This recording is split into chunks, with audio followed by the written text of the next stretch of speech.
Now, Tracy, imagine that you're living 150, 200 years ago. Lifestyle would have been totally different than it is today.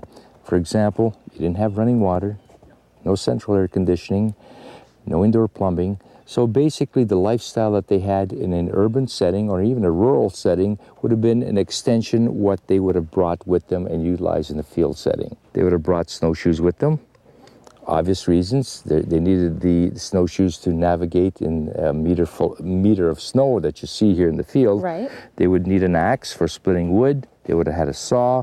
They would need their cooking materials, your cups, your plates, your pots, your percolator, and of course the proper foods. High fatty foods, lots of protein, a lot of carbs that they needed to consume. Lots and lots of food to keep their bodies going.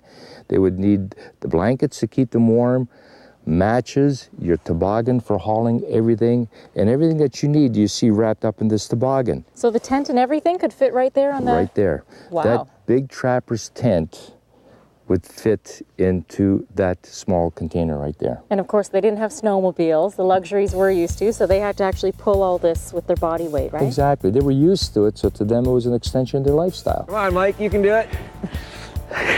Thanks. My God. So, in order to get around that, we have our snowshoes here. Yep. So I'm gonna throw these on and show you how effective they are. Different snowshoe, different people, or? Well, generally, you're gonna buy the snowshoe depending on how big your foot size is. You're gonna try it out before you actually purchase it, of course. Yeah. But most snowshoes are universal in fit. You want to keep your back straight at all times. All right. And use your hips to throw your legs forward. That makes the movement much more easy. Okay. And if you notice, compared to when I'm trying to sludge through the snow, this makes things a lot easier. Now, how deep would the snow be here, Mike? At certain points here, it's going to be about 3 to 4 feet. Wow. And we're just sinking down about 6 inches. So you can see how effective it would be if you're out in the winter time to keep yourself up.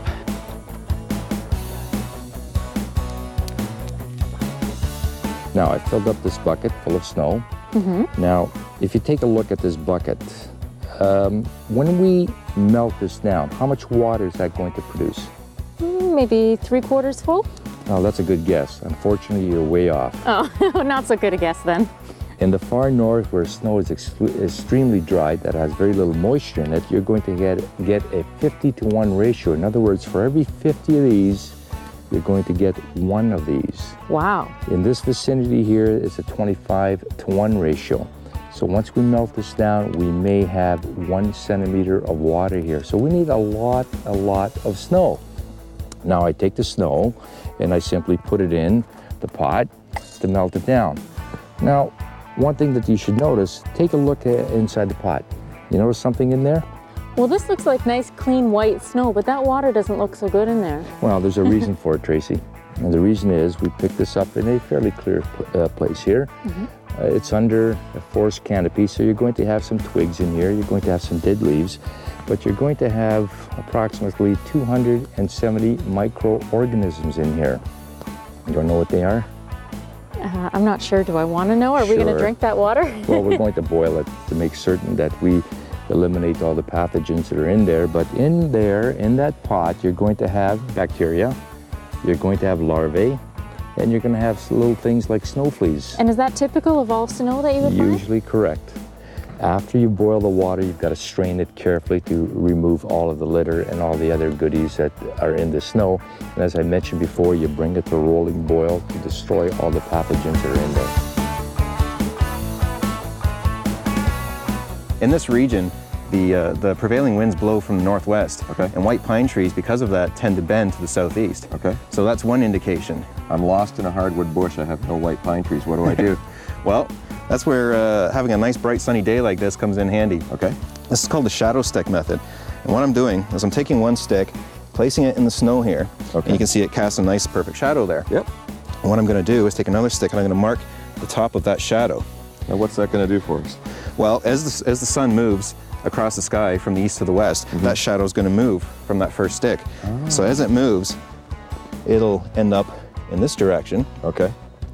So because the sun moves from the east to the west, then that shadow from our first stick to the second stick, if you draw a line between the two, it'll give you a line going west to east. But I can't go anywhere. I've got a broken leg or something.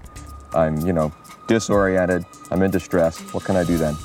Well, one thing you can use for a distress signal is to make an elevated tripod, and that's just using fire to create a large smoke signal, which will carry quite a ways. During the winter, and especially during this day of modern aviation, we can use a dark contrast on the white snow, and we can make an SOS signal, which is what we've done over here. Okay.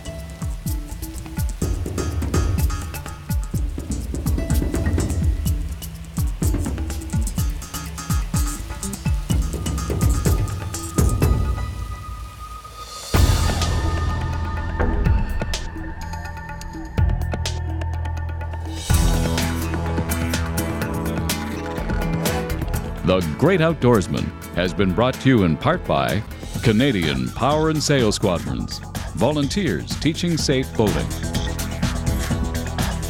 Rapala, premium fishing gear, crafted from experience. Ontario, more to discover.